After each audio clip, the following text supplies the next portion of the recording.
L'histoire continue et il est expliqué que la nouvelle porte est un VR MMORPG qui utilise une technologie de pointe. Dans ce monde, les gens peuvent s'aventurer librement et choisir parmi cette espèce unique pour créer leur avatar. Ils peuvent devenir forgerons, marchands riches ou combattre de puissants monstres, et ce jeu permet à chacun de faire tout ce qu'il peut imaginer. Un jour, la nouvelle porte est devenue un jeu mortel, et il est devenu impossible pour les joueurs de se déconnecter, et notre protagoniste, Shine, a continué à se battre pour battre ce jeu. Nous voyons alors Shine partir pour affronter le boss final du jeu, et ses personnages de soutien lui demandent de prendre soin de lui, et ils espèrent pouvoir le revoir. Ensuite, Shine affronte le boss final, et il essaie de lui couper la tête, mais le boss final esquive, et Shine ne coupe que son aile. Il régénère alors son aile, et Shine continue d'attaquer le boss final. Après un long combat, il réduit presque toute sa HP, et il élimine le boss final avec l'une de ses compétences. Il entend ensuite une annonce lui disant que le donjon a été nettoyé et que les joueurs peuvent maintenant se déconnecter. Shine est heureux que ce soit enfin fini, et il utilise un parchemin pour vérifier si tout le monde peut se déconnecter. Il remarque que les noms des joueurs disparaissent du parchemin, et un par un, tous les joueurs se déconnectent du jeu, et il est le seul restant. Il essaie alors de se déconnecter également, mais il remarque une porte apparaissant derrière lui, et il pense qu'il ne devrait plus y avoir d'événements dans ce jeu. Ensuite, Shine ouvre les yeux dans une prairie, et il remarque que cet endroit semble trop réaliste pour être un jeu. Il essaie de vérifier le menu, et il remarque qu'il peut toujours ouvrir des fenêtres. Il découvre que ses statistiques se sont considérablement améliorées, et il pense que c'est parce qu'il a vaincu le boss final. Il suppose qu'il devrait pouvoir se déconnecter maintenant qu'il a terminé le jeu, mais il remarque qu'il n'y a pas d'option pour se déconnecter. Il vérifie si quelqu'un d'autre est en ligne, mais son parchemin ne fonctionne pas car il n'est pas connecté au réseau. Il pense qu'il ne devrait pas pouvoir bouger s'il n'est pas connecté au réseau, et il se demande si c'est la réalité. Il ne peut rien comprendre, mais il sait que rien ne se passera s'il reste ici, et il utilise un objet pour localiser sa base. Il suit l'objet jusqu'à sa maison, et en chemin, il remarque une grande ville fortifiée qui n'était pas là auparavant. Ensuite, il arrive chez lui et remarque quelques gars essayant d'emmener une fille de sa maison. Les gars l'emmènent hors de la barrière entourant la maison, et dès qu'elle sort, un monstre les attaque tous. Les gars fuient en laissant la fille derrière eux, et la fille pense qu'elle va être tuée, mais Shine la sauve et lui dit qu'il est chez lui. Les deux discutent ensuite à l'intérieur de la maison, et la fille se présente comme Tyra Lucent et remercie Shine de l'avoir sauvée. Elle demande à Shine s'il connaît son maître, et Shine ne sait pas de quoi elle parle. Tyra mentionne que tout le monde connaît le commerçant par intérim du sanctuaire de la lune nommé Schneerezar, et Shine se souvient que Schnee était l'un de ses personnages de soutien, et il est surpris que le sanctuaire de la lune existe toujours. Il confirme avec Tyra qu'il parle de la même personne, et il lui dit que lui et Schnee remontent loin. Il se demande où elle est en ce moment, et Tyra mentionne qu'elle ne peut pas partager cela avec lui, car ils viennent de se rencontrer, et ses gars dehors la cherchaient aussi. Elle déclare qu'elle peut transmettre un message pour elle, et elle mentionne que cela lui coûtera 1000 Jules. Shine déclare qu'il n'a que des Jals avec lui, et il lui montre une pièce de Jal. Tyra se demande s'il l'a juste sorti de la boîte à objets, et elle mentionne que seuls les rois et les anciens d'une espèce limitée peuvent les utiliser. Elle explique que les pièces d'or Jal sont des objets pour amplifier la magie et valent au moins 10 milliards de Jules. Shine pense qu'au jeu, les Jal étaient la plus petite forme de monnaie, et Tyra lui demande qui il est. Shine mentionne qu'il est juste un haut humain, et Tyra déclare que les hauts humains ont disparu depuis longtemps. Elle explique qu'il y avait autrefois 6 hauts humains dans ce monde, mais qu'ils ont disparu lors du crépuscule de la prospérité il y a 500 ans.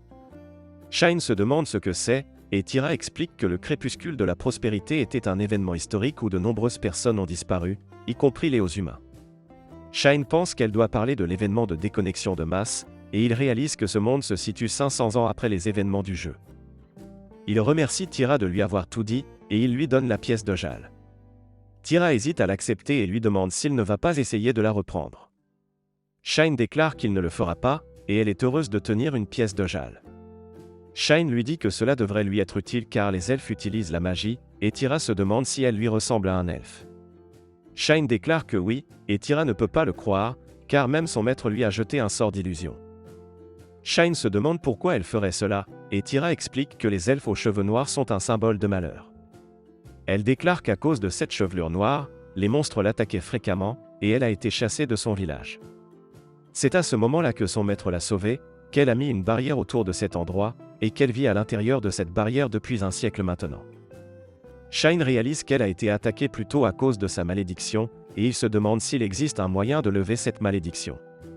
Tira déclare que son maître enquête là-dessus, mais ne pas quitter la barrière lui convient, tant qu'elle peut vivre sans déranger personne.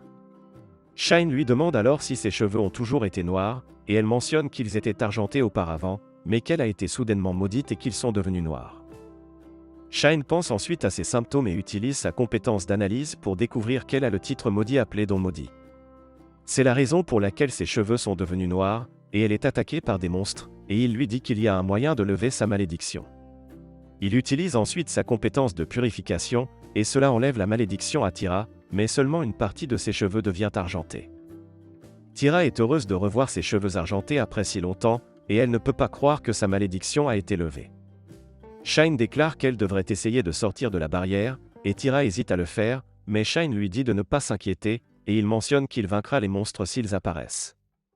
Les deux sortent ensuite de la barrière et se promènent un moment. Ils ne sont pas attaqués par des monstres, et Tira est heureuse que sa malédiction ait été levée, et elle mentionne qu'elle ne savait jamais que le ciel était si vaste. Après, ils retournent au sanctuaire de la lune, et Tira remercie Shine pour tout ce qu'il a fait. Elle se demande ce qu'il va faire maintenant, car son maître ne sera pas de retour avant un moment, et Shine déclare qu'il va vérifier la ville voisine. Il pense qu'il doit en apprendre davantage sur ce monde, et si Shni existe dans ce monde, alors il y a une chance que ses autres personnages de soutien soient également ici. Tira lui donne alors une lettre de recommandation, et elle mentionne que cela l'aidera à entrer dans le royaume de Berlicht sans devoir passer par la ligne d'inspection. Shine se demande si elle est sûre de donner cette lettre à quelqu'un qu'elle vient de rencontrer aujourd'hui, et elle déclare que c'est bon, car Shine a levé sa malédiction et semble capable. Elle déclare qu'elle lui fera savoir quand son maître reviendra, et Shine quitte la maison. Ils se rend au royaume de Berlicht, et voyant sa lettre de recommandation, un soldat l'escorte à l'intérieur du royaume, et il explique que ces lettres de recommandation peuvent également fonctionner dans d'autres royaumes, et ce sont comme des papiers d'identité qui peuvent même lui permettre d'avoir une audience avec le roi. Le soldat l'emmène à la guilde des aventuriers, et Shine pense qu'il devrait commencer par là s'il veut recueillir des informations. Il dit à la réceptionniste qu'il veut s'inscrire en tant qu'aventurier, et elle mentionne que les candidatures sont acceptées au premier étage. Shine rencontre ensuite une autre réceptionniste au premier étage, et il est surpris de voir qu'elle ressemble à celle qui était au rez-de-chaussée. Il lui demande à ce sujet, et elle mentionne que celle en bas était sa sœur jumelle nommée Celica, et elle est Silica. Elle dit à Shine de remplir le formulaire d'inscription et de payer les frais d'inscription. Ensuite, nous voyons Shine attendre dans une taverne reliée à la guilde, et il est surpris qu'il faille une journée entière pour faire une carte de guilde. Celica vient alors vers lui avec quelque chose à manger, et il découvre qu'elle aide à la taverne quand elle n'est pas occupée. Shine mange la nourriture, et pendant ce temps, Celica le fixe. Il lui demande si elle veut quelque chose, et elle se demande si c'est vrai que Shine a une lettre de recommandation du sanctuaire de la lune. Shine déclare que oui, et elle se demande si elle peut vérifier l'authenticité de la lettre dans une autre pièce. Shine mentionne qu'elle le peut, mais il ne veut pas rencontrer le maître de guilde juste après être arrivé ici. Celica lui dit qu'il est déjà trop tard pour cela, car le maître de guilde est juste derrière lui. La scène coupe ensuite à Shine et au maître de guilde parlant dans une pièce, et le maître de guilde se présente comme Barluxheim. Il demande à Shine de lui montrer sa lettre de recommandation, et Shine lui montre la lettre, et Barlux place une autre lettre de recommandation dessus. Les lettres commencent à briller, et Shine est surpris de voir cela. Barlux explique que les lettres de recommandation résonnent lorsqu'elles sont placées les unes sur les autres, et il se demande qui lui a donné cette lettre. Shine déclare que c'était Tira, et Barlux pense que quelque chose de majeur doit s'être produit si elle a oublié de lui expliquer comment fonctionnent les lettres. Il explique qu'une lettre de recommandation leur permet d'entrer dans la plupart des nations sans inspection, qu'elle est acceptée dans toutes les guildes et que dans certaines nations comme Berlicht, elle leur accorde également une audience avec le roi. Ce sont la forme d'identification la plus fiable et un objet extrêmement puissant à avoir. C'est pourquoi de nombreuses personnes essaient de les voler à des fins néfastes, et il dit à Shine qu'il devrait détruire cette lettre s'il n'est pas sûr de pouvoir la protéger. Shine déclare qu'il ira bien, et il mentionne que Tira lui a donné parce qu'elle lui faisait confiance, et il ne la décevra pas. Barlux comprend, et il déclare qu'en tant qu'homme reconnu par le sanctuaire de la lune, ils devraient faire de leur mieux pour s'entendre. Shine est d'accord, et Barlux mentionne qu'il devrait maintenant tester les compétences de Shine. La scène coupe ensuite à Shine dans une auberge, et alors qu'il est couché dans son lit, il pense qu'aujourd'hui a été une journée difficile.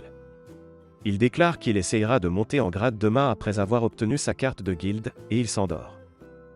Le lendemain, il va chercher sa carte de guilde, et nous voyons qu'il porte de nouveaux vêtements.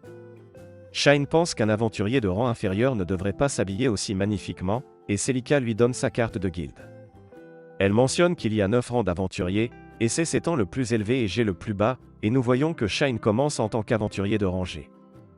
Celica explique que remplir des missions leur rapporte des points qui leur permettent de monter en grade, et elle déclare qu'il peut accepter des missions jusqu'à 2 rangs supérieurs aux siens, et Shine lui dit qu'il aimerait prendre la quête pour récolter de l'herbe ilk, et il part. Celica pense alors que Shine est une personne étrange, car Barlux reconnaît ses compétences, mais il ne semble pas du tout imposant. La scène coupe ensuite à Shine dans la forêt, et il ne trouve pas d'herbe ilk même après avoir cherché pendant 3 heures. Il pense que cela devrait être une quête pour débutants, et il déclare que c'est bien que tous les monstres ici soient vraiment faibles, donc il peut prendre tout le temps dont il a besoin. Il remarque alors un monstre se comportant étrangement sur sa carte, et il va jeter un coup d'œil. Il remarque que le monstre est un Skullface Jack, et il a un niveau de 359. Il découvre que le monstre vient d'attaquer une carriole, et son rampage doit être la raison pour laquelle il avait l'air bizarre sur la carte. Il se souvient alors que certaines personnes de la guilde parlaient d'un Skullface Jack qui leur posait problème ces derniers temps, et il pense qu'il devrait faire quelque chose à ce sujet. Il attaque alors le monstre, mais le monstre part toutes ses attaques. Il remarque que le monstre manie une arme de type lumière, et il pense que cela doit être un monstre unique, car il est étrange qu'un mort-vivant manie ce genre d'arme. Il attaque ensuite à nouveau le monstre, mais ses attaques ne lui font pas beaucoup de dégâts. Il remarque que son épée va se casser après une autre attaque, et il désactive ses limiteurs et abat le Skullface d'un seul coup. Cela envoie l'épée du Skullface voler, et Shine pense que c'est dommage, car il aurait pu utiliser cette épée. Il reçoit alors une pierre précieuse comme objet de chute, et il pense que cela commence à devenir amusant. L'épée volante atterrit alors dans l'une des pièces du château, et ceux qui le voient se demandent ce qui vient de se passer ici. Les soldats demandent à la princesse Rion ce qu'elle pense de cette grande épée, et elle dit aux soldats d'appeler un évaluateur et de découvrir le matériau de l'épée, ainsi que de déterminer qui l'a lancée dans le château. Elle pense que la personne qui a lancé cette épée doit être puissante, et la scène coupe à Shine retournant en ville. Il remarque quelques soldats blessés là-bas, et il demande aux soldats rencontrés plus tôt ce qui s'est passé ici. Le soldat mentionne que ces gars ont été attaqués par un Skullface Jack dans la forêt du Nord, et 12 d'entre eux y sont réellement allés, mais seuls 4 sont revenus vivants. Shine réalise que l'épave qu'il a vue plus tôt doit être la leur, et le soldat mentionne qu'il y a aussi eu un signalement d'une grande épée volant vers le château depuis la forêt du Nord. Personne n'a été blessé dans l'incident, mais il se demande si Shine sait quelque chose à ce sujet. Shine déclare qu'il ne sait pas, car il était occupé à rassembler de l'herbe ilk, et le soldat part après avoir demandé à Shine de lui faire savoir s'il découvre quelque chose, car il a été chargé d'enquêter là-dessus. Ensuite, Shine retourne à la guilde, et il est soulagé que personne n'ait été blessé à cause de l'épée. Celica le salue de retour, et Shine se demande si l'agitation dans la guilde est due au Skullface Jack. Celica lui dit que oui, et elle mentionne que le point de reproduction est proche du royaume, donc la demande pour le supprimer est la priorité absolue en ce moment. Elle demande ensuite à Shine s'il a quelque chose à signaler, et Shine lui dit qu'il vient de vaincre le Skullface Jack. Il lui montre le joyau qu'il a pillé sur lui, et elle est surprise d'entendre cela. Shine mentionne que c'est agréable de voir une personne calme comme elle perdre son sang-froid, et une elfe nommée Else arrive là-bas, et elle lui demande d'arrêter de taquiner sa collègue. Elle se présente, et Celica lui murmure que Shine vient de dire qu'il a vaincu le Skullface Jack.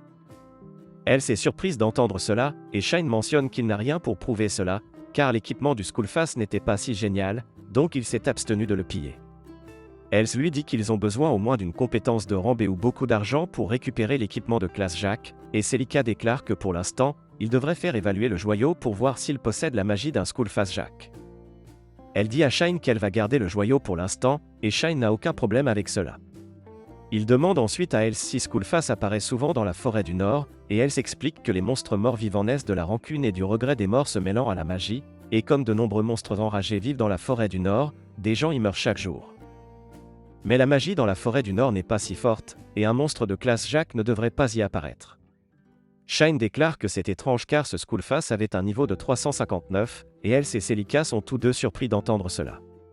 Else demande à Celica de faire évaluer immédiatement le joyau et de découvrir le niveau du Skullface, et Celica part immédiatement. Else dit ensuite à Shine que s'il a raison sur le niveau de l'ennemi, cela signifiera qu'il est plus fort qu'un groupe de rang A, et Shine lui demande de garder sa force secrète, car il ne veut pas attirer l'attention. Ensuite, la scène passe à Shine au restaurant, et Silica lui demande s'il serait d'accord pour partager une table avec quelqu'un. Shine déclare que c'est bon, et un homme pâle s'assoit avec lui. Nous voyons que tout le monde a peur de voir cet homme, et Shine remarque qu'il a une arme de rang légendaire, mais sa puissance est comparable à celle du rang mythique. Le gars se présente comme Wilhelm Avis, et nous voyons qu'il a un niveau de 188. Il se demande si Shine est un nouvel aventurier, et Shine déclare qu'il a commencé il y a seulement 3 jours. Wilhelm mentionne que Shine semble avoir de meilleurs équipements que les autres ici, et Shine lui dit qu'il vient de la campagne, donc il ne sait pas ce qui est commun ici. Wilhelm déclare que cela doit être pourquoi Shine ne l'a pas craint, et Shine lui demande ce qui cause la peur des gens envers lui. Wilhelm mentionne que c'est parce que son alias est Wilhelm le vampire, car il chasse toujours les monstres morts-vivants. Shine déclare que la raison de son alias pourrait avoir quelque chose à voir avec Satin Pâle, et Wilhelm lui dit que la vraie raison est la capacité de drainer de son arme mythique appelée Venin, et elle peut drainer la force vitale de l'ennemi et la transférer à l'utilisateur. Beaucoup craignent qu'il les draine de manière inattendue, et Silica apporte alors leur nourriture. La scène coupe ensuite à Shine à la bibliothèque, et il fait des recherches sur la fondation du royaume de Berlicht. Il découvre que la nation a été fondée il y a 511 ans, et il remarque que cela s'est produit à peu près au même moment que le coucher du soleil de la prospérité. Il espère qu'il y a plus de documents ici, et il remarque que les races vivantes dans ce monde sont les mêmes qu'elles étaient dans le jeu. Il réalise que c'est tout ce qu'il peut trouver dans les livres, et la scène coupe à des gens ayant une réunion à la guilde. Barlux mentionne que le Skullface Jack a été vaincu, et son joyau est en cours de recherche. Un chevalier ne peut pas croire que la personne qui a vaincu le Skullface Jack a laissé son arme et son armure intactes, et Else déclare que la personne a dit qu'il n'avait aucune valeur. L'évaluateur déclare ensuite qu'après avoir évalué le joyau, il peut confirmer que le monstre avait effectivement un niveau de 359, et Barulux pense que c'est un problème, car des monstres de niveau similaire pourraient avoir été engendrés dans la région. Le chevalier est surpris que le Skullface soit de classe Jack, mais son niveau était comparable à celui d'une classe royale, et une femme déclare qu'ils ont envoyé une équipe de reconnaissance et qu'ils auront les données sur d'autres monstres demain.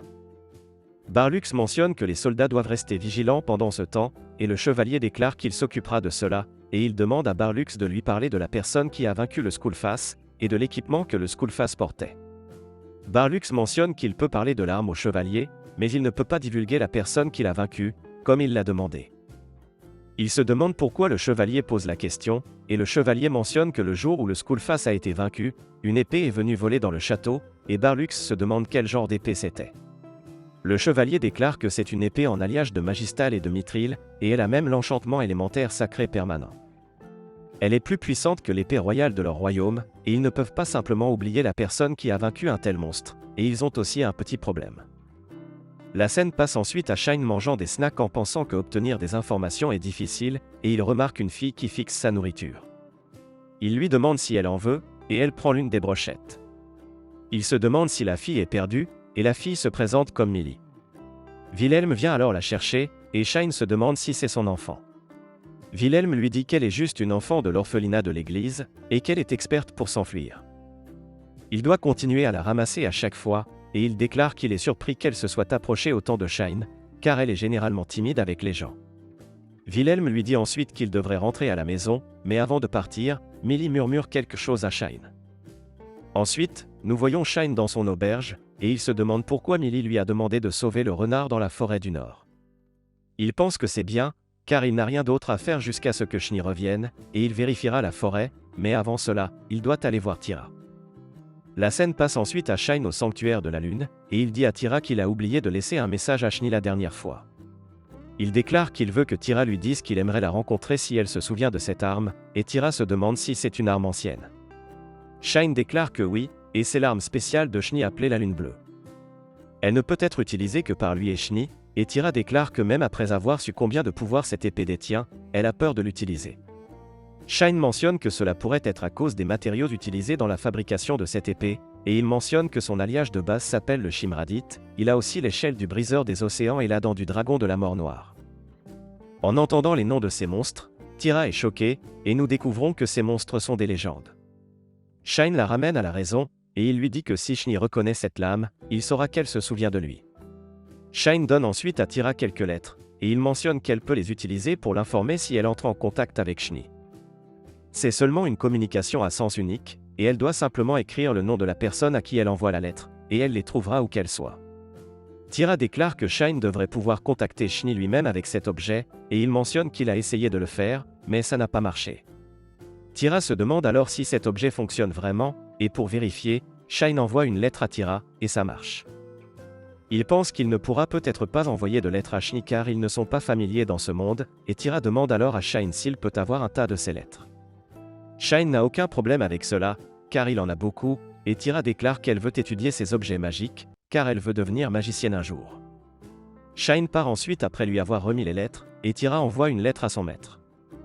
Ensuite, la scène passe à Shine dans la forêt du Nord, et il se demande ce qu'il est censé sauver. Il s'enfonce plus profondément dans la forêt, et il entend une voix lui dire de s'en aller. Il pense qu'il doit y avoir une barrière ici, mais c'est inutile contre lui, car il a renforcé sa manipulation mentale. Il s'enfonce ensuite plus profondément dans la forêt, et il trouve un sanctuaire. Il remarque qu'il n'y a pas de manipulation mentale ici, et il pense que c'est le centre de la barrière. Il entre dans le sanctuaire, et il entend le bruit de quelque chose qui se fissure. À l'intérieur du sanctuaire, il trouve un petit renard, et il remarque que le renard est empoisonné et maudit. Il découvre qu'il est en train de mourir, et il guérit le renard. Il remarque alors un tas de monstres qui se dirigent vers lui, et il pense que le son plutôt doit provenir de la barrière qui se brise.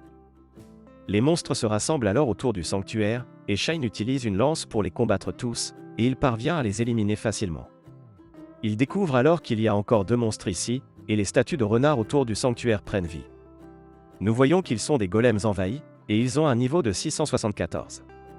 Les golems l'attaquent alors, mais Shine esquive, et il réalise qu'ils sont désorientés par le miasme autour d'eux. Il pense qu'il ne peut pas les laisser comme ça, et il utilise sa compétence appelée lien d'ombre pour lier les monstres. Les monstres utilisent ensuite leur compétence pour envelopper toute la zone d'obscurité, et ils attaquent Shine. Shine ne peut pas voir ses ennemis dans l'obscurité, et il pense qu'il ne peut pas utiliser toute sa puissance sinon ce petit renard sera aussi affecté. Le renard lui montre alors le cercle magique dans lequel il se trouvait plus tôt, et Shine remarque qu'il n'est pas si sombre dans le cercle. Il utilise ensuite sa compétence appelée lien d'arc pour lier les monstres, et il les finit en utilisant sa compétence appelée piqué de dévastation. Ensuite, il se demande ce qu'il devrait faire avec ce renard, et il remarque que le renard est en fait une queue d'éléments de niveau 211. Il est surpris de voir cela, car la queue d'éléments est le monstre de plus haut niveau dans la nouvelle porte, et elle est censée ressembler à un humanoïde ou à un grand renard. Il n'a jamais entendu parler de quelque chose comme ça, et il pense que cela ne sert à rien d'y penser, et il demande au renard s'il veut venir avec lui. Le renard est d'accord, et Shine pense alors que les golems corrompus par le miasme et un renard cube élémentaire sont tous deux des incidents qui n'étaient pas dans le jeu, et ils pourraient être un indice pour retourner dans son monde. Ensuite, nous voyons Shni recevoir une lettre de Tira, et elle est surprise de découvrir que son maître est de retour. Ensuite, nous voyons Shine sur le chemin du retour vers la guilde, et il pense qu'il ne s'attendait pas à affronter autant de skulls face au sanctuaire. Il pense qu'il devrait le signaler à la guilde, mais il décide de ne pas leur parler de la queue d'éléments pour l'instant. Ensuite, il demande à la queue d'éléments si elle aimerait former un contrat avec lui, et il explique qu'il peut la dompter. Il affirme qu'un dresseur et un monstre peuvent former un partenariat, et avec cela, il pourra garder le niveau et les statistiques de la queue d'éléments cachés, et les deux pourront être ensemble tout le temps. Entendant cela, la queue d'éléments accepte de former un contrat avec lui, et les deux entrent en contrat. Ensuite, Shine pense qu'il devrait donner un nom à la queue d'éléments, et il la nomme Yuzua. La queue d'éléments aime son nom, et Shine reçoit ensuite une lettre de Tira. Après l'avoir lue, il découvre qu'elle a pu envoyer une lettre à Shni, et il lui dit de lui dire bonjour de sa part. La scène passe ensuite à Shine à la guilde, et il déclare qu'il a quelque chose à rapporter. Les jumeaux lui disent de continuer, et Shine se demande à qui il devrait faire son rapport. Celica dit à Silica qu'elle va prendre le rapport de Shine, car il est devant elle, et Silica se demande pourquoi elle ne peut pas prendre le rapport. Celica dit simplement qu'elle ne peut pas, et Silica cède, et Shine fait son rapport à Celica. Après avoir rapporté, il consulte les offres d'emploi à la guilde, et la queue d'éléments remarque une offre d'emploi qui recherche un successeur de compétences. Shine se demande si ce terme fait référence à un détenteur de compétences, et il remarque que c'est un emploi non classé. Il pense qu'il doit y avoir quelque chose de spécial, et il remarque que c'est de l'orphelinat de l'église. Il prend cette quête, car il avait prévu de rencontrer Millie de toute façon. Ensuite, nous voyons Shine à l'église, et une religieuse s'approche de lui. Elle se demande si elle peut l'aider d'une manière quelconque, et Shine lui dit qu'il est ici concernant la demande d'emploi. Il mentionne qu'il est également ici pour voir Millie car elle lui a demandé de faire quelque chose pour elle, et la religieuse l'emmène dans une pièce. Ensuite, elle revient avec Millie, et Millie est heureuse de voir Shine. La religieuse mentionne alors que Shine ne doit pas être une mauvaise personne puisque Millie l'aime bien, et elle se présente comme Tria. Shine demande alors à Millie si c'est le renard dont elle a parlé hier, et Millie confirme que oui. Shine dit alors à Yuzua de remercier Millie, car il a pu la sauver grâce à elle, et Yuzua remercie Millie. Shine demande ensuite à Tria à propos de la demande d'emploi, et Tria mentionne qu'il doit avoir une compétence s'il est venu ici après avoir vu la demande. Shine affirme que c'est le cas, et il pense que les détenteurs de compétences étaient courants dans le jeu, mais ils semblent être plus rares maintenant. Tria lui dit qu'elle cherche quelqu'un qui peut leur enseigner une certaine compétence, et Shine se demande s'il s'agit de la compétence de soin ou de guérison car elle est religieuse. Tria déclare qu'elle a besoin de la compétence de purification, et Shine mentionne que ce sera difficile à acquérir. Entendant cela, Tria se demande si Shine sait réellement comment enseigner cette compétence à quelqu'un, et Shine affirme que oui. Tria se demande s'il est prêt à remplir la tâche dans ce cas, et Shine mentionne que cela dépendra d'elle.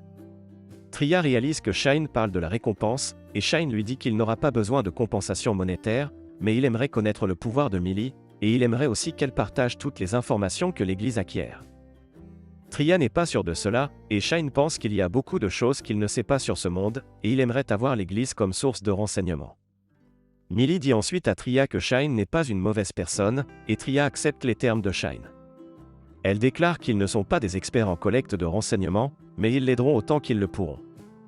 Shine dit que tout va bien, et il mentionne que connaître la nature du pouvoir de Millie est plus important pour lui. Ensuite, Tria lui dit que Millie possède le titre de star composée, et elle a parfois des visions inattendues de l'avenir, qui ne se sont jamais révélées fausses. Elle mentionne que Millie lui a sûrement demandé une faveur parce qu'elle a vu quelque chose, et Shine réalise que son pouvoir est gardé secret, car il y a ceux qui pourraient essayer de l'utiliser à des fins néfastes. Tria déclare qu'elle a averti ses associés d'être prudents sur à qui ils en parlent, et qu'il y a un aventurier qui leur fournit de l'aide. Shine réalise qu'elle parle de Wilhelm, et Tria déclare que la plupart des gens laissent leurs enfants seuls de peur de lui. Shine accepte ensuite le travail, et il se demande si Tria sera celle qui apprendra la purification. Tria déclare que ce n'est pas le cas, et elle mentionne qu'une autre de leurs sœurs va l'apprendre. Elle explique que leur ancien prêtre a une petite fille, et les choses se passeraient bien si elle devait hériter de l'église. Ensuite, la scène coupe à Shine attendant près de l'orphelinat pendant que Tria récupère l'autre sœur, et nous voyons les enfants là-bas jouer avec Yuzua, tandis que Shine est resté seul avec Millie. Shine est un peu triste de voir que les enfants ne le regardent même pas, et il pense que c'est naturel car il est un étranger. Yuzua revient alors vers Shine car les enfants la tracassent trop, et Millie la prend pour elle. Shine essaie de dire bonjour aux enfants, mais ils ne sont pas très enthousiastes à son égard. Une fille s'approche alors de Shine et lui demande s'il va les sauver. Shine se demande ce qu'elle veut dire, et la fille explique que la religieuse a dit qu'il pourrait se débarrasser de cet orphelinat. Shine lui demande d'en dire plus à ce sujet, et la fille mentionne que cette église n'a pas de prêtre en ce moment, donc un nouveau va prendre le relais.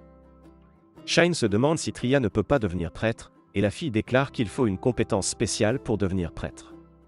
Shine comprend qu'elle parle de la purification, et la fille déclare que le nouveau prêtre veut se débarrasser de l'orphelinat, mais selon les religieuses, la petite fille de l'ancien prêtre nommé Lassia pourrait avoir une revendication supérieure sur l'église. Shine réalise que c'est pourquoi Tria veut que Lassia apprenne la compétence de purification, et il se demande pourquoi un prêtre voudrait se débarrasser de l'orphelinat, et il leur demande à quoi il ressemble. La fille déclare que c'est un porc qui ne se soucie que de l'argent, et cela dit à Shine tout ce qu'il a besoin de savoir. Millie dit à la fille de ne pas s'inquiéter car Shine les sauvera, et cela met la fille à l'aise. Shine demande ensuite à la fille si Millie a toujours raison, et la fille mentionne qu'elle sait toujours quels magasins ont de bonnes affaires, et où sont cachées les friandises, et Shine réalise que Millie fait attention à qui révéler son pouvoir. Il pense que c'est une bonne chose, et il lui caresse la tête. Les autres enfants sont envieux de voir cela, et la scène coupe à Tria venant chercher Shine, et elle remarque que les enfants ont pris affection pour lui. Ensuite, Shine rencontre Lassia, et nous voyons qu'elle est un peu maladroite, mais Tria lui dit qu'elle est travailleuse. Shine mentionne qu'il va lui apprendre comment utiliser la purification, mais ce sera à elle de savoir si elle peut l'apprendre ou non. Lassia comprend, et Shine lui demande où il peut trouver un grand nombre de morts vivants dans ses environs. Tria déclare qu'il peut les trouver dans les plaines fantômes, et Wilhelm arrive alors. Il remarque que Shine est l'aventurier qui a accepté le travail, et il lui demande combien ils lui ont dit. Shine déclare qu'il en sait plus sur Millie et sur l'aventurier de l'orphelinat qui les aide à garder le secret. Wilhelm demande à Tria si elle devrait lui faire autant confiance, et Tria mentionne que Shine ne semble pas être une mauvaise personne, et il a la confiance de Millie. Wilhelm demande à Millie si elle a vu quelque chose, et Millie déclare que oui. Wilhelm accepte de faire confiance à Shine puisque Millie le dit, et il mentionne qu'il le tuera s'il les trahit. Tria et les autres s'excusent pour son tempérament, et Wilhelm demande ensuite à Shine de leur parler de la purification. Shine mentionne que Lassia devra vaincre 200 morts vivants de niveau supérieur à 150 tout en tenant un objet appelé orbe de prière sainte pour acquérir la compétence de purification. Il déclare que porter le coup final compte comme un meurtre, donc il affaiblira les monstres et Lassia pourra les achever. Il mentionne que l'acquisition d'un orbe de prière sainte est plutôt difficile, mais ils ont de la chance puisqu'il en a déjà un. Tria et Lassia sont surpris d'entendre Shine parler de cela si facilement, et Wilhelm mentionne qu'il accompagnera Shine juste pour être prudent. Il pense qu'il y a trop de choses qu'il ne sait pas sur Shine, et il ne devrait pas être dangereux puisque Millie lui fait confiance, mais il n'est pas sûr qu'un aventurier novice puisse affronter des monstres de niveau 150 tout en protégeant Lassia. Ensuite, la scène coupe à Wilhelm rencontrant Shine à l'extérieur de l'église, et il lui demande de l'accompagner. Ils vont dans un bar, et Wilhelm lui demande s'il est un élu. Shine se demande ce qu'il veut dire, et Wilhelm explique que les élus sont des personnes nées avec des compétences, des titres et des connaissances qu'elles ne devraient pas avoir. Shine se demande si cela inclut les souvenirs de leur vie antérieure, et Wilhelm déclare qu'ils ont seulement des connaissances sur les objets et les monstres. Il n'a jamais entendu parler de quelqu'un se rappelant de sa vie antérieure, et Shine se demande si cela signifie que le système de réincarnation fonctionne toujours. Il pense qu'il a déjà été réincarné dans le jeu auparavant, mais il n'est pas né dans ce monde comme un nourrisson. Ensuite, Wilhelm lui dit qu'il n'ira pas plus loin dans ce domaine, et il mentionne que la plupart des gens ne savent pas ce qu'est un élu, donc Shine ne devrait pas en parler ouvertement. Shine pense que Wilhelm est vraiment un bon gars, et il reçoit ensuite une lettre de Tira. Après avoir lu la lettre, il découvre que Tira a reçu une réponse de Shni, et elle a dit qu'elle reviendrait dès qu'elle aurait fini son travail. Elle lui demande de la tenir au courant s'il quitte Berlicht, et elle mentionne qu'elle a peur du nombre de questions que son maître lui a posées à son sujet. La lettre de présentation de Shine commence alors à réagir, et nous voyons que Wilhelm en a aussi une. La scène coupe ensuite à eux aux plaines fantômes avec Lassia, et Shine lui donne l'orbe de prière sainte. Il remarque ensuite quelques morts vivants, et Shine utilise l'une de ses compétences pour les arrêter dans leur élan, et Lassia les achève en utilisant son sort de guérison. Ensuite, Shine et Wilhelm s'occupent du reste des morts vivants, et Lassia les achève. Le groupe avance, et il tombe sur un sceau placé par la guilde. Wilhelm mentionne que ce sceau est placé ici car les morts vivants au-delà de ce point sont d'un autre niveau, et il ouvre le sceau. Après être entré dans le sceau, Shine remarque qu'il y a 5 morts vivants sur 2 côtés différents, et lui et Wilhelm se séparent pour s'en occuper, et après les avoir terminés, Lassia porte le coup final. Shine remarque qu'elle a gagné beaucoup de niveaux, et il déclare que c'est naturel, car ces monstres la dépassent de loin en niveau. Il mentionne qu'à ce rythme, elle aura un niveau de 150 d'ici à ce qu'elle apprenne la purification, et ailleurs, nous voyons Rion vaincre un Skullface Jack. Elle pense avoir entendu dire que des Skullface Jack de niveau élevé inhabituellement sont apparus dans les plaines fantômes, alors elle est venue les vaincre, mais elle ne s'attendait pas à ce qu'ils soient si forts. Elle pense que cette bataille aurait été plus difficile si elle n'avait pas cette épée avec elle, et l'un des chevaliers avec elle mentionne qu'il est inquiet pour leur autre équipe. Shni leur dit qu'elle va les vérifier, et nous voyons que l'autre équipe a du mal à combattre le Skullface Jack. Le Skullface Jack est sur le point de les achever, mais Shni intervient à temps, et elle vainc le monstre en quelques secondes. Elle guérit ensuite les soldats, et il la remercie de les avoir sauvés. Shni mentionne qu'elle a seulement pu vaincre le monstre parce qu'ils l'ont affaibli, et l'un des soldats pense que depuis un mois, des morts vivants qui ne devraient pas avoir pu quitter les plaines fantômes apparaissent. Ils ont envoyé des unités d'élite pour s'en occuper, mais il ne peut pas croire que Shni ait abattu l'un de ces monstres toute seule. Il réalise que l'on attend autant de quelqu'un qui a autrefois obtenu la faveur d'un haut humain, et Shni lui demande si c'était le dernier des monstres irréguliers. Il déclare que oui, et Shni lui dit qu'elle continuera à parcourir la zone au cas où, et elle leur demande de lancer la magie qu'elle leur a donnée si quelque chose se passe. Elle recherche ensuite la forêt, et elle est heureuse que son maître soit de retour. La scène coupe ensuite à Wilhelm se battant contre un Skullface, et il le bête facilement. Lassia porte ensuite le coup final, et ensuite elle commence à briller. Shine explique que cet effet de luminescence se produit lorsqu'ils remplissent les conditions pour apprendre une nouvelle compétence, et après que la lumière se soit dissipée, Wilhelm lui demande si elle va bien. Lassia mentionne qu'elle va bien, et elle déclare que son esprit a soudainement été inondé d'images sur la façon d'utiliser sa nouvelle compétence. Shine déclare qu'elle doit avoir réussi à apprendre la purification dans ce cas, et Lassia est heureuse de pouvoir sauver l'orphelinat maintenant. Shine déclare qu'il devrait faire une courte pause et revenir à Berlicht ensuite, mais il remarque une masse noire de matière magique dans l'air, et Wilhelm lui dit que c'est ce qui anime les morts vivants. Il explique que cela draine le pouvoir des morts vivants plus faibles dans les environs jusqu'à ce qu'ils disparaissent, et la matière magique donne alors naissance à un seigneur Skullface géant. Nous voyons qu'il a un niveau de 804, et Wilhelm et Lacia sont surpris de voir cela. Ils pensent qu'une créature de ce niveau peut détruire toute la nation, et Lacia mentionne qu'il devrait être en sécurité, car cet endroit a une barrière autour. Shine n'est pas sûr de cela, et le Skullface frappe alors la barrière, et cela la fissure. Lacia ne peut pas croire cela, et les trois essaient de s'enfuir. Le seigneur Skullface rugit après eux, et Wilhelm remarque qu'il n'a pas l'intention de les laisser partir. Ils se retrouvent ensuite encerclés par un tas de morts vivants, et Lacia se demande ce qu'ils vont faire maintenant. Wilhelm dit à Shine qu'il devrait briser les morts vivants et fuir, mais Shine déclare qu'il restera ici. Il libère sa limite, et il mentionne qu'il ne peut pas permettre à ces monstres de se promener librement maintenant que le sceau est brisé. Il dit à Wilhelm qu'il arrêtera les monstres ici avant qu'ils ne puissent causer plus de dégâts, et il déclare qu'il devrait retourner au royaume. Wilhelm est surpris de voir la puissance de Shine, et il lui demande qui il est. Shine lui dit qu'il expliquera les choses plus tard, et il demande à Wilhelm de prendre soin de Yuzua et Lacia, et il lui lance un buff physique pour l'aider à courir plus vite. Wilhelm essaie de prendre Yuzua avec lui, mais elle ne lâche pas Shine, et il décide de la laisser rester. Shine ouvre ensuite la voie à Wilhelm pour qu'il s'échappe, et Wilhelm part. Ensuite, Shine essaie de combattre les morts vivants, et Yuzua l'aide en utilisant le feu de renard. Le seigneur Skullface rugit à nouveau, et les morts vivants que Shine a vaincus sont remplacés par de nouveaux. Shine pense que c'est problématique, et il utilise une compétence appelée frappe de tonnerre pour éliminer certains des morts vivants. Shni remarque la lueur de cette compétence, et elle se dirige dans cette direction. Ensuite, Shine vérifie sa carte, et il remarque qu'elle est pleine de monstres. Il pense qu'il aurait plus d'options pour attaquer si Shni était ici avec lui, et il remarque un marqueur bleu se dirigeant vers lui sur la carte. Il pense que la couleur bleue est pour les alliés, et il réalise qui c'est. Il se dirige vers le marqueur bleu, et il retrouve Shni au milieu d'un champ de fleurs. Il essaie de lui parler, mais les morts vivants les entourent bientôt, et Yuzua les protège en utilisant sa barrière. Shni serre ensuite Shine dans ses bras avant qu'il ne puisse dire quoi que ce soit, et elle lui demande s'il a quelque chose à lui dire. Il s'excuse de l'avoir abandonnée, et il la remercie d'avoir surveillé la boutique, mais il réalise que ce n'est pas ce qu'elle veut entendre. Il lui dit alors qu'il est chez lui, et elle le lui souhaite.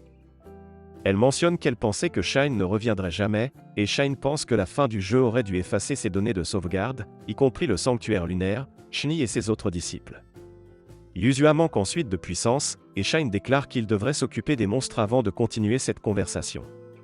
Il mentionne qu'il devrait déclencher une attaque combinée, et les deux lancent un sort combiné appelé Sanctuaire. Cela guérit Yuzua, et cela tue les morts vivants les plus faibles, mais le seigneur Skullface reste indemne. Shine coupe ensuite le seigneur Skullface en deux d'un seul coup d'épée, et avant de mourir, le seigneur Skullface lui demande de lui donner ce pouvoir. Shine est surpris que le monstre parle, et Shni lui demande s'il va bien. Shine lui dit que oui, et il pense qu'en fin de compte, il n'a pas pu apprendre quoi que ce soit sur ce monstre. Il dit alors à Shni qu'il devrait discuter un peu, et ils vont ailleurs. Shine lui demande si elle se souvient de l'avoir envoyé combattre l'origine, et Shni déclare que oui. Shine lui dit qu'après cela, il a tué l'origine, et cela aurait dû mettre fin à tout, mais d'immenses portes sont apparues dans la salle du boss du donjon, et il a perdu conscience après leur ouverture. Il s'est réveillé dans un champ, et il a découvert qu'il avait voyagé 500 ans dans le futur. Shni est surprise d'entendre cela, et elle lui dit que les donjons ont disparu sans laisser de traces. Lorsque les autres personnages de soutien des joueurs ont commencé à dire que leur maître avait disparu, elle a su que Shine avait dû vider le donjon, mais ils ont trouvé étrange qu'il reste encore ici alors qu'ils auraient dû disparaître avec les joueurs, alors ils ont décidé de chercher leur maître. Cependant, le bouleversement sismique a plongé le continent dans le chaos, et ils se sont séparés pour travailler séparément. Elle est retournée au sanctuaire lunaire, et Shine pense que cela correspond à ses recherches. Il demande ensuite à Shni de cesser de l'appeler son maître, car cela provoquerait des remous si quelqu'un entendait une légende comme elle s'adressait à lui de cette façon. Shni se demande comment elle devrait le désigner dans ce cas, et il lui demande de juste l'appeler par son nom. Shni est gênée d'entendre cela, mais elle appelle Shine par son nom, et Shine aime le son de cela. Shni lui demande ensuite ce qu'il va faire maintenant, et Shine déclare qu'il pense d'abord visiter le site sacré dont il a lu dans ses recherches à la bibliothèque du royaume. Il lui demande si elle y est déjà allée, et Shni déclare que oui, mais seulement pour une enquête sommaire, et elle ne sait pas ce que c'est à l'intérieur. Shine mentionne qu'il devra le vérifier lui-même dans ce cas, et Shni lui demande s'il va partir une fois qu'il aura trouvé un moyen de retourner dans son monde. Shine déclare que oui, et Shni mentionne qu'elle savait qu'il dirait cela. Shine lui demande alors combien elle se souvient de l'époque où ce monde n'était qu'un jeu, et elle mentionne qu'elle se souvient de tout depuis le jour où ils sont descendus dans ce pays jusqu'à la fin. Elle déclare qu'elle ne l'oubliera jamais, et elle mentionne qu'elle est devenue plus consciente d'elle-même autour de la période où lui et les autres appelaient cela un jeu de mort. Jusque-là, c'était comme si elle regardait une vidéo, ou observait la situation d'en haut. Shine pense qu'elle devait savoir qu'elle disparaîtrait après que les joueurs se soient déconnectés, et il se demande ce qu'ils traversaient tous à l'époque. Shni déclare que cela n'aurait troublé que Shine s'ils avaient dit quelque chose, et il n'était pas non plus complètement autonome à l'époque. Il n'aurait rien pu faire même s'il l'avait voulu, et Shine mentionne qu'il ne peut pas s'empêcher de tout remettre en question maintenant qu'il sait qu'ils étaient conscients d'eux-mêmes. Shni déclare qu'elle sait que Shine serait allé se battre même s'il avait su cela, et il mentionne qu'elle a raison à ce sujet, et il lui rappelle qu'ils ont fait une promesse. Shni déclare ensuite qu'ils devraient arrêter la conversation triste ici, et faire la fête une fois qu'ils seront revenus au sanctuaire lunaire, mais avant cela, elle lui demande qui est ce petit renard.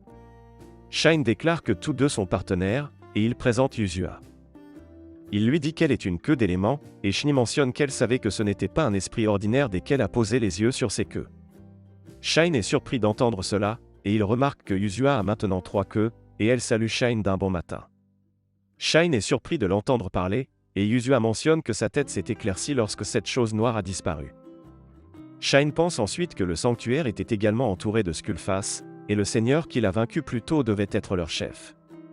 Il dit à Yuzua de ne pas parler devant les autres, et Yuzua se demande si elle peut lui parler par télépathie. Shine le permet, et Shni se demande ce qu'ils vont faire avec les 3 queues. Il demande à Yuzua si elle peut fusionner ses queues en une seule, et Yuzua le fait. Shine lui demande de rester comme ça quand ils sont avec des gens, et elle accepte. Shni pense alors que Yuzua est mignonne, et Shine lui demande si elle aimerait la caresser.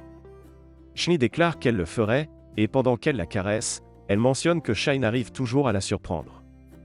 Elle déclare que personne dans le jeu n'a jamais apprivoisé une queue d'éléments, et elle mentionne que Shine est le seul à pouvoir faire quelque chose de fou comme ça. Elle déclare que contrairement à celui qu'ils ont combattu précédemment, celui-ci n'a pas un niveau élevé, et Shine mentionne qu'affaiblir une queue d'éléments n'est pas une mince affaire, car normalement ils ne peuvent pas se permettre de baisser leur garde autour de ces monstres. Il dit ensuite à Shni qu'il devrait partir, et il déclare qu'il a envoyé ses compagnons devant sans lui. Shni mentionne qu'il pourrait les rattraper s'ils se dépêchent, et Shine déclare qu'il devrait courir aussi vite que possible car il ne veut pas qu'il rapporte quoi que ce soit à la guilde. Shni mentionne qu'ils auraient pu reporter leur conversation à plus tard, s'il lui avait parlé de cela plus tôt, et Shine lui dit qu'il ne pouvait pas attendre de lui parler après avoir vu son visage. Ils partent alors, et ailleurs, Lassia demande à Wilhelm si Shine va bien. Wilhelm déclare qu'il devrait l'être, car il est fort, et il remarque que quelque chose vient vers eux à une vitesse folle. Lassia se demande si le monstre les a suivis, et Wilhelm essaie de la protéger, mais il remarque que ce n'est que Shine et Shni, et Wilhelm demande à Shine de ne pas les confondre de la sorte. Ailleurs, Rion enquête sur l'endroit où Shine a combattu le seigneur Skullface, et ses soldats ne trouvent rien. Il déclare qu'après avoir entendu cette voix mystérieuse, les hordes de Skullface ont disparu, et la lumière responsable de les transformer en poussière a également guéri leurs soldats. Rion se demande qui aurait pu être derrière cela, et l'un des soldats lui montre une épée qu'il a trouvée. Il lui dit qu'elle a été gravée à l'extrémité lointaine de la fissure dans le sol, et cette épée a dû être utilisée pour créer cette fissure. Il mentionne qu'il ne sait pas quelle compétence aurait pu faire cela, et il lui montre que l'épée a la figure d'un faucon sur le pommeau. Il connaît un forgeron qui grave ces types de symboles sur ses épées, et il lui montre que cette épée est puissante même si elle est en si mauvais état. Il lui dit qu'un haut humain appelé le forgeron noir est le seul qui puisse forger ce genre d'épée, et Rion est surprise d'entendre cela. Elle mentionne que les hauts humains sont censés être éteints, et le soldat déclare que c'est pourquoi il ne peut pas étayer sa théorie, mais il est clair qu'il y a un humain extraordinaire ici qui peut traiter les armes de ce niveau comme jetables. Rion pense alors que le forgeron noir est censé être le propriétaire du sanctuaire lunaire, et elle mentionne qu'il devrait demander autour d'eux une fois qu'ils seront de retour au royaume. Le soldat se demande ce qu'elle va faire si un haut humain est vraiment revenu, et Rion déclare qu'elle aimerait avoir un duel avec lui. Elle mentionne qu'elle ne serait pas contre l'épouser non plus, et le soldat lui demande de ne pas penser à trancher cette personne sans raison. Rion déclare qu'elle n'est pas si déraisonnable, et la scène coupe à Wilhelm demandant à Shine de s'expliquer. Shine se demande pourquoi il est si confrontatif, et Wilhelm mentionne que Shine est venu ici avec Schneerese qui ne s'incline jamais devant personne. Il se demande ce qui s'est passé, et Shine lui dit que Schnee a vaincu le seigneur Skullface. Wilhelm pointe alors sa lance sur Shine, et il mentionne qu'il a remarqué que Shine a exercé une magie incroyable, et il lui demande d'arrêter de prétendre qu'il n'a rien fait. Il déclare que Shine a dû semer le chaos là-bas, et Shine se demande comment Wilhelm sait cela. Wilhelm se met alors en colère, et il commence à attaquer Shine comme un fou, mais Shine parvient à esquiver tous ses coups. Wilhelm lui demande d'arrêter de plaisanter et d'expliquer tout, et Shine lui parle de lui en tant qu'humain de haut niveau et maître de Schnee. Wilhelm pense que cela explique la puissance magique de Shine, et Shine lui dit qu'il s'est retenu cette fois-là. Il demande ensuite à Wilhelm s'il reste des enregistrements sur les hauts humains, et Wilhelm mentionne qu'ils savent que les hauts humains étaient incroyablement forts, et avoir des compétences extrêmes était leur spécialité. Certaines personnes ont leurs propres histoires grandioses à leur sujet, et Shine pense que les choses peuvent devenir ennuyeuses si les autres découvrent son identité. Il dit ensuite à Wilhelm qu'il est forgeron, et il lui demande s'il veut qu'il refasse sa lance. Il déclare qu'il peut ajouter tout ce que Wilhelm veut, mais Wilhelm refuse son offre. Ensuite, Lacia se réveille et elle est surprise de voir Shine ici. Elle est heureuse qu'il aille bien, et il lui dit qu'il a réussi à s'échapper de ce dilemme d'une manière ou d'une autre. Lacia remarque ensuite Schnee là-bas, et Schnee se présente à elle. Lacia est surprise d'entendre parler de son identité, et le groupe poursuit ensuite son voyage de retour vers le royaume. Shine dit à Wilhelm qu'ils se sépareront après leur arrivée à la porte, et Wilhelm ne voit pas d'inconvénient à cela, car on ne lui a demandé que d'obtenir la compétence dont ils avaient besoin. Tout ce qui se passe maintenant dans l'église ne le concerne plus, et ensuite ils arrivent aux portes du royaume. Shine donne une carte message à Wilhelm pour qu'il puisse le contacter en cas d'urgence, mais Wilhelm refuse de l'accepter, disant qu'il n'y aura pas besoin de cela. Il mentionne que contacter Shine signifierait l'impliquer davantage dans ce conflit, et Shine réalise qu'il ne veut pas impliquer des étrangers dans ce désordre. Il comprend le sentiment, mais il donne quand même la lettre à Wilhelm, et il lui dit de l'impliquer si nécessaire. Il déclare qu'il ne pourra pas bien dormir s'il ne fait rien après être descendu si profondément, et il mentionne qu'il ne peut pas non plus abandonner le premier ami qu'il s'est fait, et les enfants qu'il essaie de protéger. Il demande à Wilhelm de juste prendre la lettre, et de ne pas l'embarrasser davantage, et Wilhelm part après avoir pris la lettre. Schnee dit alors à Shine qu'il n'a pas changé, et elle pense qu'il a toujours été comme ça. Il n'a jamais vanté sa force, et il a toujours protégé les faibles. Les deux arrivent ensuite au sanctuaire lunaire, et Shine déclare qu'il a faim. Schnee mentionne qu'ils devraient dîner ensemble, et Tira arrive alors. Elle dit avec excitation à Schnee qu'il y avait quelqu'un qui voulait la rencontrer, et elle remarque que Schnee est déjà avec Shine. Shine lui dit que certaines choses se sont passées, et il déclare qu'il devrait d'abord manger quelque chose. Tira est surprise que Shine va manger avec eux, et elle se demande pourquoi, et Schnee lui dit que Shine est en fait le propriétaire du sanctuaire lunaire. Tira ne peut pas croire cela, et elle déclare que cela doit faire de Shine le légendaire humain. Shine mentionne qu'il lui avait déjà dit cela auparavant, et Tira déclare qu'elle pensait qu'il plaisantait juste. Elle s'excuse ensuite d'avoir été si familière avec lui, et Shine lui dit de ne pas s'en soucier.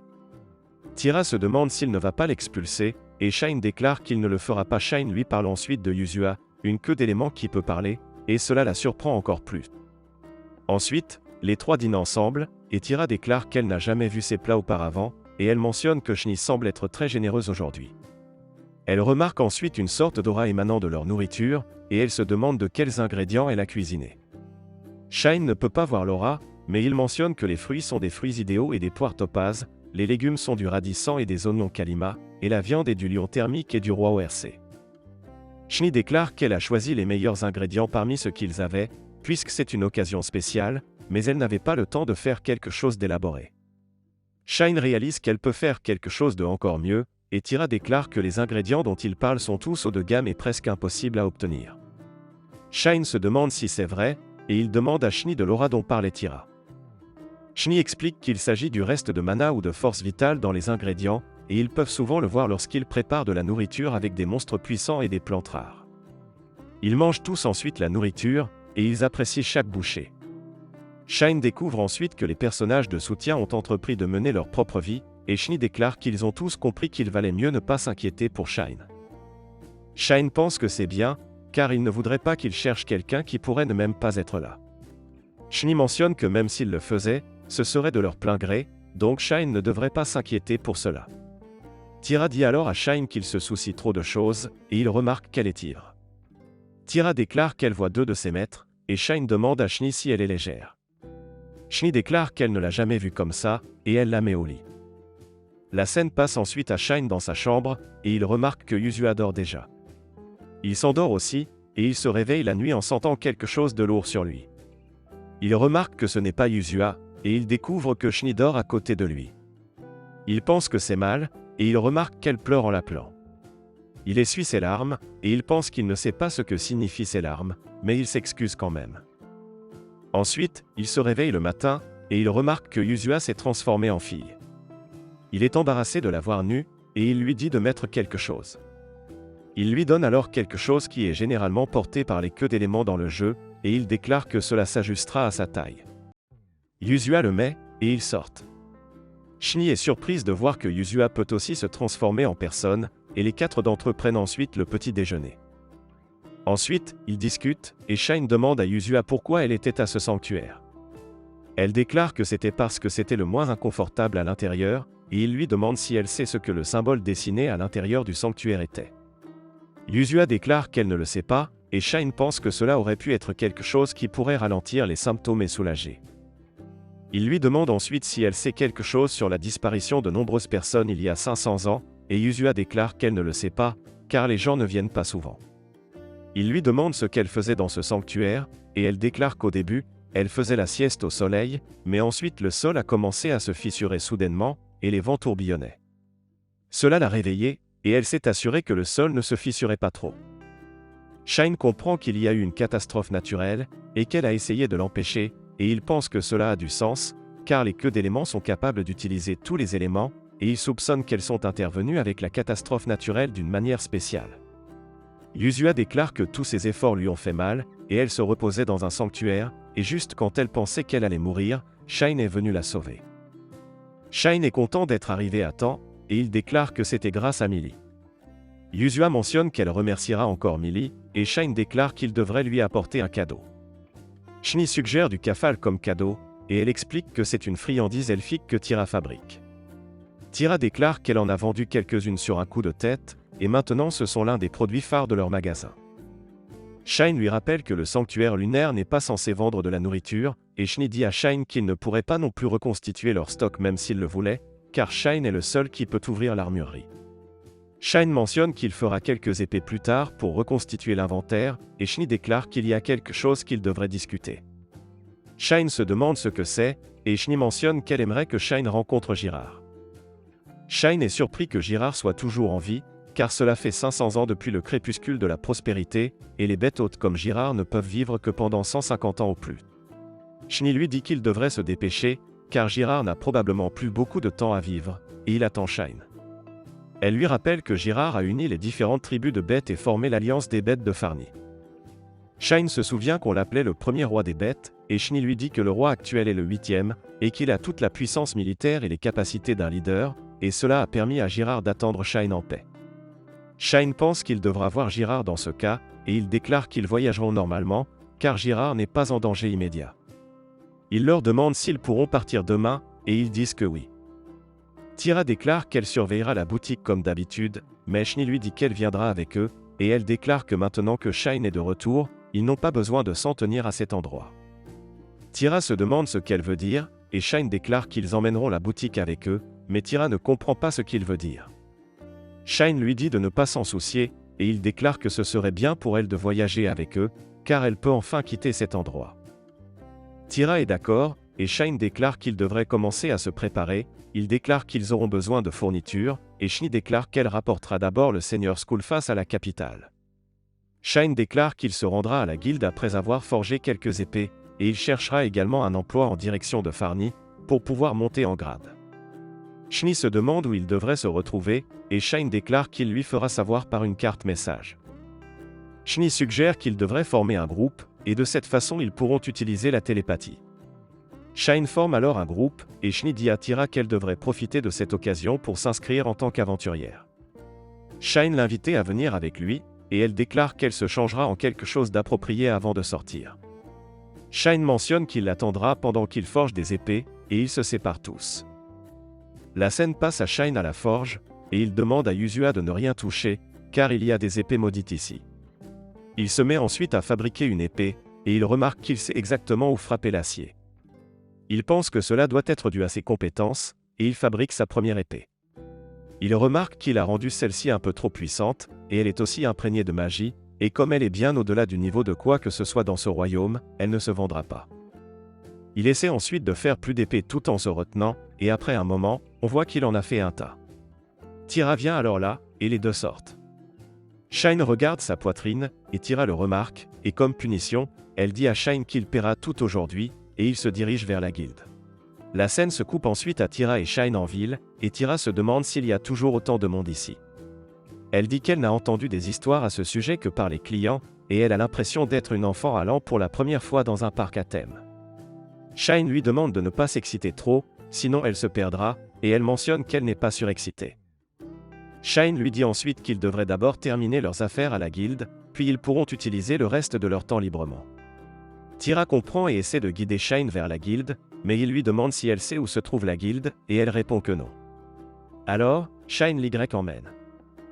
À la guilde, Celica annonce à Shine qu'il a avancé au rang E, et Shine dit qu'il n'a encore terminé aucune quête. Celica lui dit qu'il a vaincu un Skullface de haut niveau et a géré une épidémie massive de Skullface, et son rapport lors de l'enquête de la guilde s'est également révélé exact. En récompense, ils lui ont accordé une promotion, et elle dit que personnellement, elle l'avancerait au rang A, mais Shine comprend que cela ne serait pas bien accueilli par les autres aventuriers. Celica lui demande ensuite quelle relation il a avec Tira, et Shine dit que des choses se sont passées, et qu'ils voyagent maintenant ensemble. Comme il allait à la guilde, il a pensé l'inscrire comme aventurière, et Celica dit qu'ils se tenaient la main comme un couple tout à l'heure. Shine se demande comment elle sait cela, et Celica s'attarde sur le fait que Shine tenait la main d'une belle fille. Shine pense qu'il a peut-être déclenché un interrupteur étrange en elle, et il lui demande ensuite si elle a des informations sur la Terre Sainte qui a été détruite pendant le crépuscule de la prospérité. Celica lui dit que seuls les aventuriers de rang B ou supérieur peuvent obtenir des informations sur cet endroit, et Shine dit qu'il lui demandera quand il montera en grade. Il lui dit ensuite qu'ils se rend à Farni, et il se demande s'il y a des quêtes en direction de ce lieu. Celica remarque qu'il y a une quête pour escorter un chariot à Byron, et Shine accepte la quête.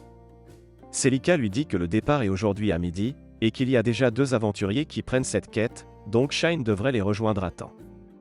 Il quitte ensuite la guilde, et Tira mentionne qu'il reste du temps avant que la carte de guilde ne soit prête, et Shine dit qu'il devrait se promener un peu en ville, car leur heure de rendez-vous est dans l'après-midi.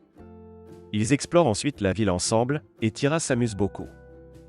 Ensuite, ils se dirigent vers l'église, et ils remarquent Lassia à l'extérieur. Elle se demande qui est la personne avec Shine, et Tira se présente. Elle mentionne qu'elle est une aide au sanctuaire lunaire, et Lassia est excitée d'entendre cela. Elle lui demande si elle connaît Shni, et Tira mentionne que c'est sa maîtresse. Lassia trouve cela merveilleux, et elle pose beaucoup de questions à Tira. Après cela, ils entrent à l'intérieur. Millie est heureuse de revoir Yuzua, et Shine dit qu'elle a l'air énergique aujourd'hui. Elle mentionne qu'elle est heureuse que l'orphelinat ne soit pas sur le point de fermer, et elle remercie Shine pour cela. Lassia dit qu'en raison de l'aide de Shine, elle a été nommée la prochaine prêtresse de cette église, et elle ne peut pas exprimer assez sa gratitude. Shine lui demande de ne pas s'inquiéter à ce sujet, et il se demande où est Wilhelm. Tria dit qu'il est parti vérifier le prêtre de la dernière fois, et il a mentionné qu'il ne pouvait pas laisser les choses en l'état. Shine dit que cela lui ressemble, et il mentionne qu'ils ne savent toujours pas quelles étaient les intentions du prêtre. Tria espère que rien de mal ne se passera, et Shine donne à Millie et à Lassia un charme, en mentionnant qu'il est imprégné de différents types de magie. Tria et Lassia le remercient pour cela, et les enfants remarquent ensuite que Shine est là. Ils lui demandent de jouer avec eux, et on voit que les enfants se sont également attachés à Tira. La scène se coupe ensuite à Shine et Tira qui partent, et Lassia s'excuse auprès d'eux pour tout le trouble que les enfants ont causé. Tira dit que c'était bien, et elle mentionne qu'elle ne savait juste pas quoi faire, car c'était la première fois qu'elle s'occupait d'enfants. Il récupère ensuite la carte de guilde de Tira, et Tira est heureuse de devenir une aventurière. Shine mentionne qu'il est temps pour lui d'emporter le sanctuaire lunaire avec lui, et Tira dit que c'est étrange qu'il puisse emporter une maison avec eux. Shine mentionne que c'est naturel pour lui, car il est le propriétaire du sanctuaire lunaire, et ils vont dans un endroit isolé. Shine montre à Tira un cristal, et il mentionne qu'il est imprégné d'un sort de téléportation. En utilisant cela, ils peuvent se téléporter n'importe où ils sont allés auparavant, et Shine dit qu'ils vont utiliser cela pour aller au sanctuaire lunaire. Tira lui dit que les choses qu'il a avec lui n'ont tout simplement pas de sens, et elle se demande s'il est celui qui a fabriqué cette chose. Shine lui demande ce que les gens pensent des pierres de téléportation à cette époque, et Tira lui dit que la téléportation elle-même est devenue une magie perdue. Shine mentionne qu'il peut créer autant de ces choses qu'il le souhaite, tant qu'il a les matériaux, et Tira dit qu'elle s'attendait à cela de la part d'un humain supérieur légendaire. Les deux se téléportent ensuite au sanctuaire lunaire, et Tira dit que c'était une expérience étrange. Ensuite, Shine transforme le sanctuaire lunaire en pendentif, et il mentionne que c'est la version portable du sanctuaire lunaire. Il dit qu'ils devraient maintenant aller au lieu de la quête, maintenant qu'ils ont terminé ici, et ils se dirigent vers le chariot qu'ils sont censés garder. Ils se présentent aux autres aventuriers qui ont accepté la quête, et l'un d'eux se présente comme Tsubaki, et l'autre se présente comme Geiya. Nak, le marchand que les aventuriers sont censés protéger, arrive ensuite, et il dit qu'il compte sur eux. Ils partent tous, et pendant ce temps au palais, le roi reçoit la nouvelle que le sanctuaire lunaire a disparu. Il ne peut pas croire cela, car le sanctuaire lunaire est un bâtiment immuable qui existe depuis le crépuscule de la prospérité, et aucun homme n'a jamais pu le conquérir. Aucun monstre de haut niveau n'a pu l'envahir, et c'est une boutique fabriquée avec une technologie perdue depuis longtemps.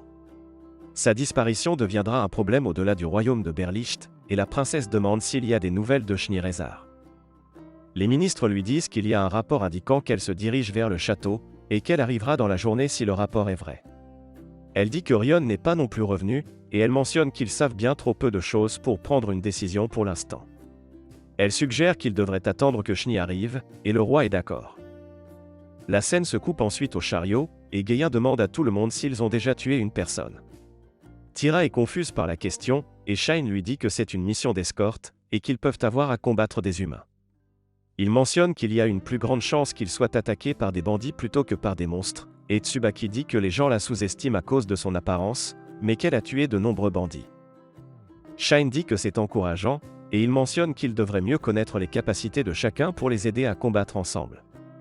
Geiya mentionne ensuite qu'il est un aventurier de rang A, et que sa classe est samouraï. Il n'est pas doué en magie, donc il ne devrait pas compter sur lui pour cela. Tsubaki dit qu'elle est une combattante, et qu'elle est une aventurière de rang E. Elle peut utiliser la magie de soutien pour améliorer la vitesse, et Tira mentionne qu'elle est une alchimiste et qu'elle peut utiliser un arc et une épée. Elle vient juste de devenir aventurière, donc son rang est G, et elle peut aussi utiliser une magie de guérison simple. Shine dit qu'il est aussi un samouraï, mais qu'il peut aussi utiliser un peu de magie de foudre et de feu, et il mentionne que celui sur sa tête est Yuzua. C'est un monstre, et il a formé un contrat de dompteur avec elle. Geiya dit que Shine doit avoir beaucoup d'entraînement car il est capable d'utiliser la magie malgré qu'il soit un samouraï, et c'est génial qu'il soit autant apprécié des monstres. Tsubaki lui demande s'il vient de Hinomoto, et Shine dit que non, et il se demande pourquoi elle demande cela. Elle mentionne que la plupart des samouraïs viennent de Hinomoto, et elle dit que c'est la première fois qu'elle rencontre un samouraï autre que Geiya. Elle mentionne que la plupart des gens veulent devenir chevaliers ou guerriers, et ceux qui deviennent samouraïs sont principalement des excentriques. Shine lui dit que c'est une classe géniale qui peut tendre des embuscades depuis les murs, et Tsubaki dit que ce qui est ridicule, c'est qu'ils doivent s'entraîner comme chevaliers et berserkers pour entrer dans la classe de samouraï. Shine comprend ce qu'elle veut dire, et il dit que la classe de samouraï est forte. Elle est d'accord, mais elle pense toujours que c'est bizarre. Geiya mentionne ensuite que Hinomoto est une nation insulaire unique qui a été formée en raison des mouvements de la croûte terrestre, et il y avait de nombreuses bases de guildes de samouraïs et de ninjas là-bas.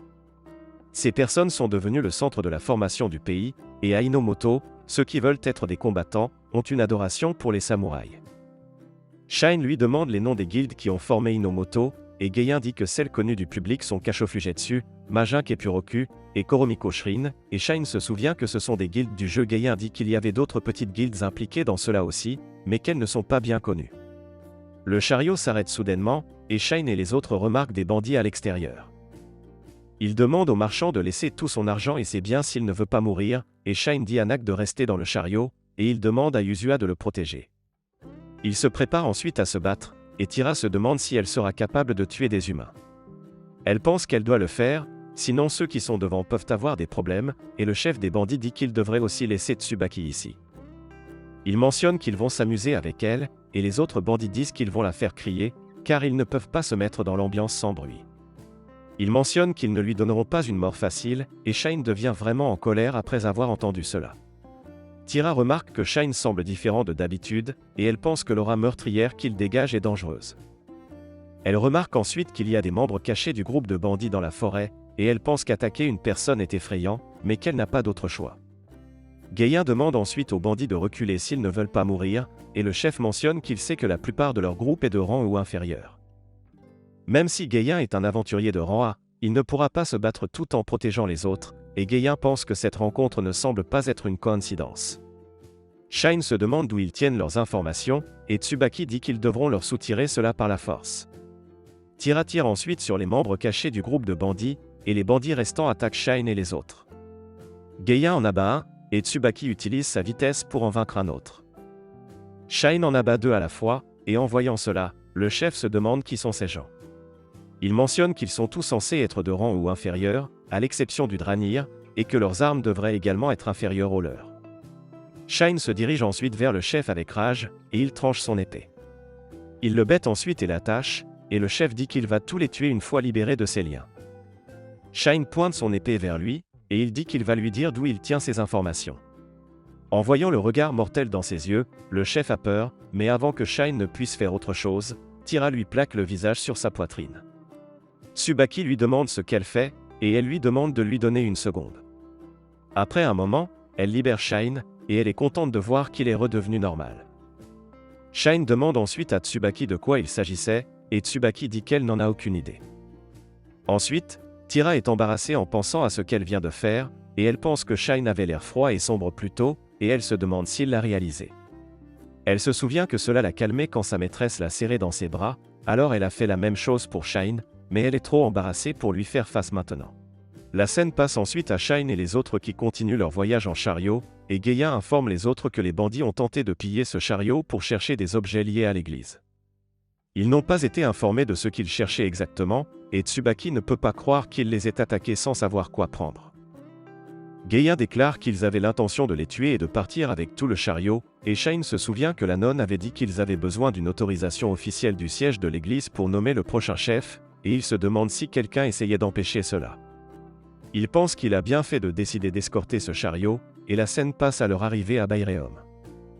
Nak remercie les aventuriers de l'avoir aidé à arriver en toute sécurité, et il leur donne des certificats pour signifier qu'ils ont accompli la mission. Il dit ensuite qu'il fera de nouveau appel à eux s'il a besoin de quelque chose, et après avoir collecté leur récompense à la guilde des aventuriers, les deux groupes décident de se séparer. Gaïen et Tsubaki mentionnent qu'ils se dirigent vers Kilmon, et ils espèrent qu'ils se reverront un jour, puis ils partent. Shine se demande ensuite comment ils devraient continuer le reste de leur voyage, et il déclare que prendre un chariot serait le plus confortable. Tira est d'accord avec lui, mais elle dit qu'un chariot sera chaotique, mais Shine mentionne que Farni est encore loin, et qu'ils auront besoin d'un chariot pour voyager. Il déclare qu'ils devraient en acheter un, et ils vont dans un magasin pour chercher un chariot. Shine remarque que tous les chariots se ressemblent ici, et il déclare qu'il devra en modifier un. Tira s'inquiète en entendant cela, et Shine lui dit qu'il veut juste réduire les secousses et améliorer le mouvement des roues. Il mentionne que cela devrait rendre leur trajet beaucoup moins chaotique, et Tira lui demande si le chariot ne va pas bouger sans chevaux ou voler dans les airs après les modifications. Shine dit que non, et Tira remarque que Shine ne l'a pas nié, et elle réalise que cela signifie qu'il peut aussi le faire. Tira lui demande ensuite quel chariot il devrait choisir, et il déclare qu'il voudrait un chariot avec assez d'espace pour dormir.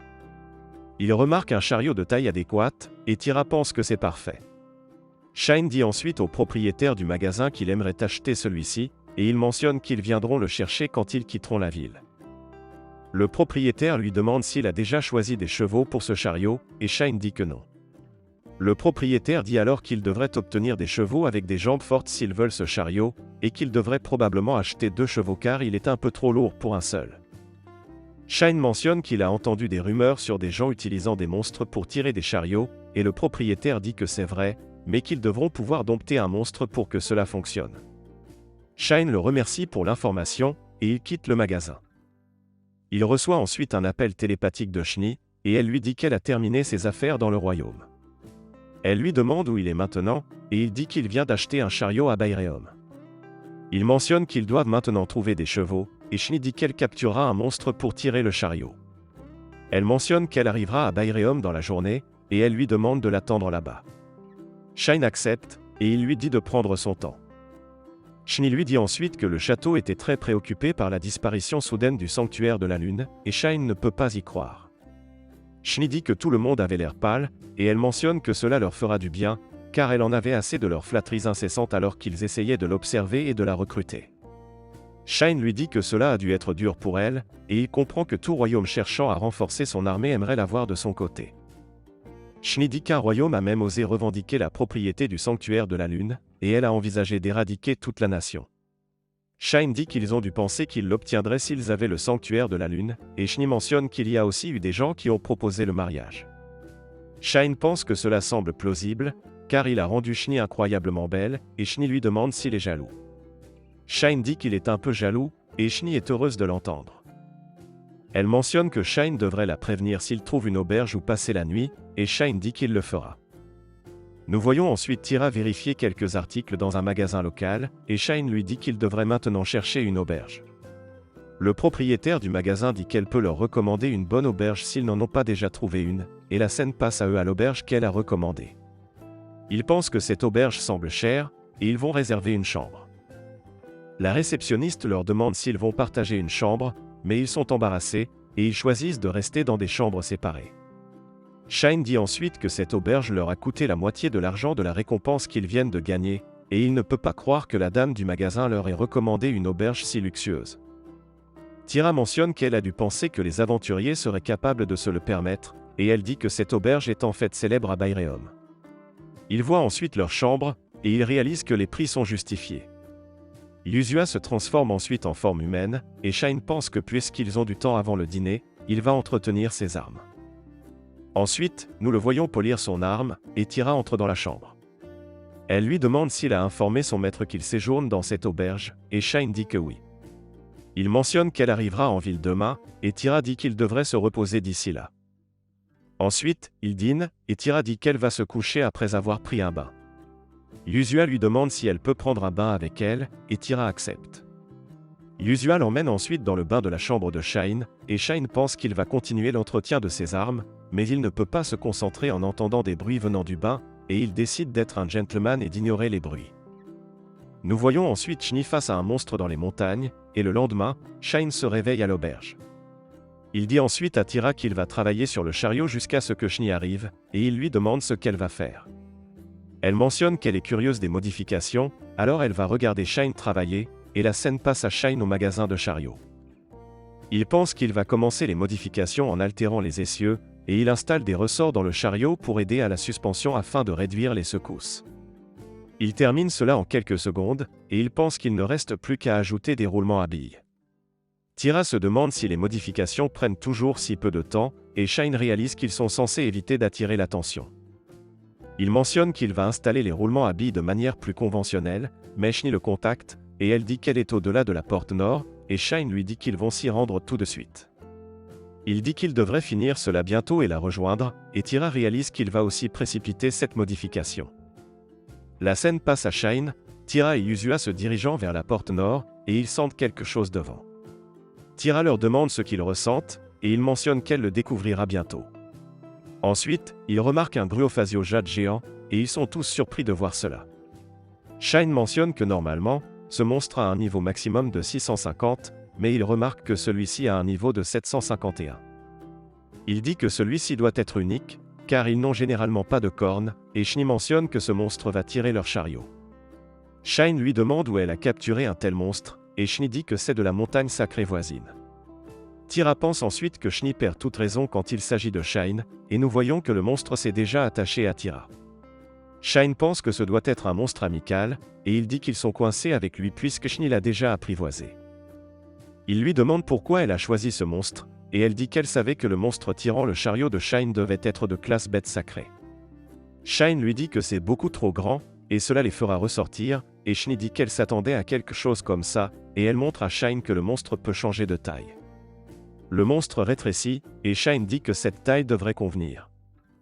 Tira est contente que le monstre puisse rétrécir, et Shine mentionne qu'auparavant, il était assez intimidant pour faire s'évanouir les gens.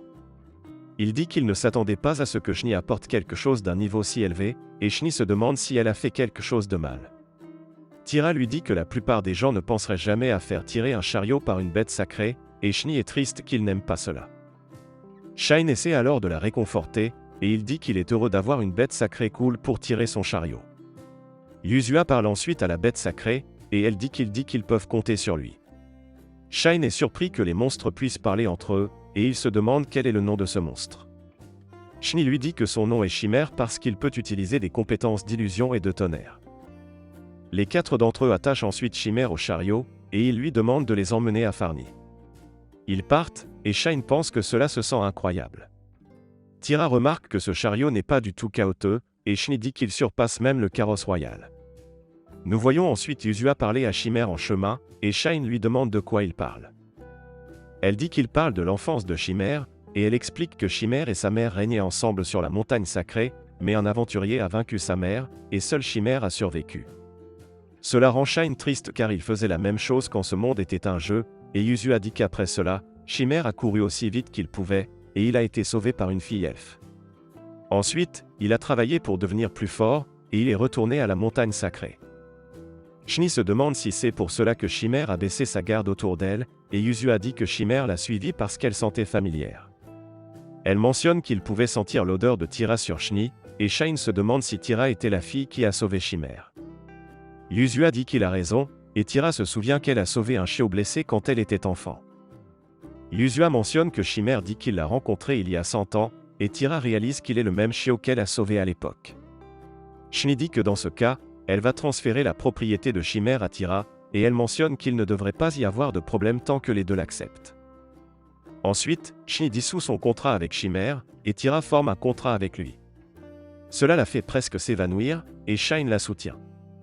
Elle dit qu'elle se sent soudainement faible, et Chimère s'inquiète pour elle, mais elle mentionne qu'elle a juste besoin de se reposer un peu.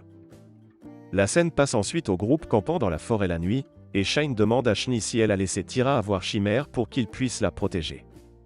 Shni dit qu'elle l'a fait, et elle dit qu'ils ne peuvent pas toujours être à ses côtés, et elle se sent mieux en sachant que Chimère est avec elle quand elle choisit son propre chemin. Shine dit qu'elle peut maintenant invoquer Chimère à tout moment maintenant qu'elle a formé un contrat avec lui, et Shni dit à Shine qu'elle viendra à lui à tout moment s'il a des ennuis.